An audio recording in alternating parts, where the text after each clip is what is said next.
Hello the career in sports में आप સૌનું સ્વાગત છે। આજે આપણે મળ્યા છીએ એક નવી માહિતી માટે।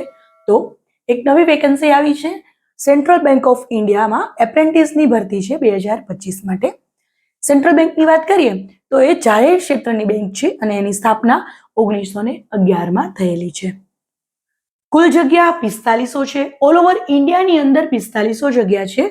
પોસ્ટની વાત કરીએ તો એપ્રેન્ટિસની ભરતી છે। અરજીની પદ્ધતિ તમારે ઓનલાઈન રહેશે। NATS પોર્ટલ ઉપર તમારે અરજી કરવાની રહેશે।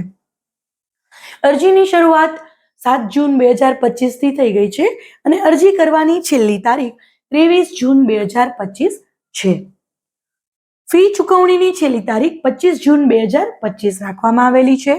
પરીક્ષાની સંભવિત તારીખની વાત કરીએ તો તમારી પરીક્ષા જુલાઈ 2025 ની અંદર સંભવિત રહેશે।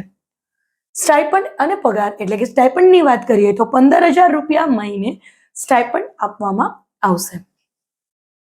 તાલીમની અવધિ 1 વર્ષની રહેશે। ગુજરાતની વાત કરીએ તો ઓલ ઓવર ઇન્ડિયામાં 4500 જગ્યા છે અને ગુજરાતમાં 305 જગ્યાઓ છે। બાકીના રાજ્યો માટે કેટલી જગ્યા છે એનું તમારે જો જાણકારી જોતી હોય તો એના માટે તમારે ઓફિશિયલ નોટિફિકેશન ચેક કરવાનું રહેશે। હવે આપણે વાત કરીએ એજ્યુકેશનની। કોઈ પણ યુનિવર્સિટીમાંથી સ્નાતક કરેલું હોવું જોઈએ। ગ્રેજ્યુએશન તમારું છે એ 1 જાન્યુઆરી 2021 પછી પૂર્ણ કરેલું હોવું જોઈએ। સ્થાનિક ભાષાનું નોલેજ એટલે કે તમને જે સ્થાનિક ભાષા છે જ્યાં તમે ફોર્મ ભરેલું છે જ્યાં તમને જોબ મળવાની છે એ ભાષાનું તમને નોલેજ હોવું જોઈએ। વયમર્યાદાની વાત કરીએ તો 31 મે 2025 રોજ તમારી ન્યૂનતમ એટલે કે ઓછામાં ઓછી ઉંમર 20 વર્ષ અને વધારેમાં વધારે ઉંમર 28 વર્ષ હોવી જોઈએ। 31 મે 1997 થી 31 મે 2005 વચ્ચે તમારી ઉંમર આટલી બનવી જોઈએ।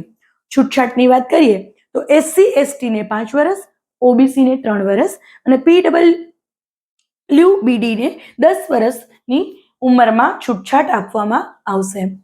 ફીની વિગતો જોઈએ તો PWBD માટે 400 રૂપિયા, SC ST મહિલા અને EWS માટે 600 રૂપિયા અને અન્ય ઉમેદવારો માટે ફી 800 રૂપિયા રાખવામાં આવેલ છે અને આ બધી ફીસ છે એની અંદર GST ઉમેરાશે।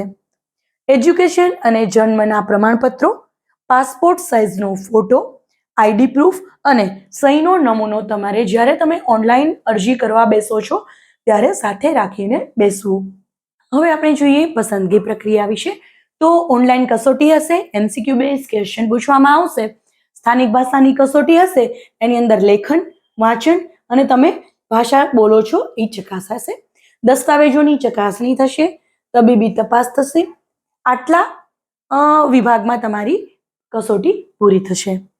100 માર્ક્સનું પેપર હશે, 100 પ્રશ્નો હશે, નેગેટિવ માર્કિંગ નથી અને 60 મિનિટનો સમય આપવામાં આવશે।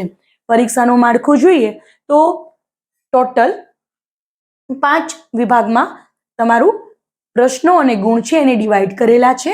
પહેલો છે માત્રાત્મક યોગ્યતા, એના 15 માર્ક અને 15 ક્વેશ્ચન હશે, એ છે મેથ્સ। રિઝનિંગનું જોઈએ તો એમાં તમને 15 માર્ક્સ અને 15 ક્વેશ્ચન હશે, એમાં તમને પઝલ્સના અલગ અલગ ક્વેશ્ચન પૂછવામાં આવશે। કમ્પ્યુટર વિષયની અંદર 15 ક્વેશ્ચન હશે અને 15 માર્ક્સ હશે, એમાં તમને MS ઓફિસ છે અને ઇન્ટરનેટના લગતા ક્વેશ્ચન્સ પૂછવામાં આવશે। ઇંગ્લિશ ભાષા એના 15 ક્વેશ્ચન અને 15 માર્ક્સ, એમાં તમને ગ્રામર અને વોકેબ્યુલરીના ક્વેશ્ચન્સ પૂછવામાં આવશે।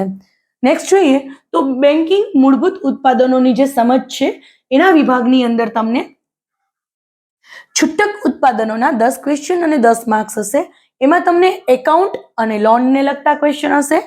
સંપત્તિ ઉત્પાદનો છે એના જે ક્વેશ્ચન હશે એ 10 હશે અને 10 માર્ક્સ હશે, એમાં તમને ક્રેડિટ કાર્ડને લગતા અલગ અલગ ક્વેશ્ચન પૂછવામાં આવશે। પછી રોકાણ ઉત્પાદનોમાં 10 ક્વેશ્ચન અને 10 માર્ક્સ, એમાં FD અને RD ને લગતા ક્વેશ્ચન પૂછવામાં આવશે। વીમા ઉત્પાદનો છે એમાં 10 ક્વેશ્ચન અને 10 માર્ક્સમાં તમને લાઈફ ઇન્સ્યોરન્સ અને જનરલ ઇન્સ્યોરન્સના ક્વેશ્ચન પૂછવામાં આવશે। મિત્રો આ જે ભરતી છે એ NATS અંતર્ગત કરવામાં આવશે, જેની ખાસ નોંધ લેશો। અને જો તમને અમારો વિડીયો પસંદ આવ્યો હોય અને અમારી માહિતી છે તમને મદદરૂપ થતી હોય તો અમારા વિડીયોને લાઈક કરો, શેર કરો અને અમારી ચેનલને સબસ્ક્રાઇબ કરો. Thank you.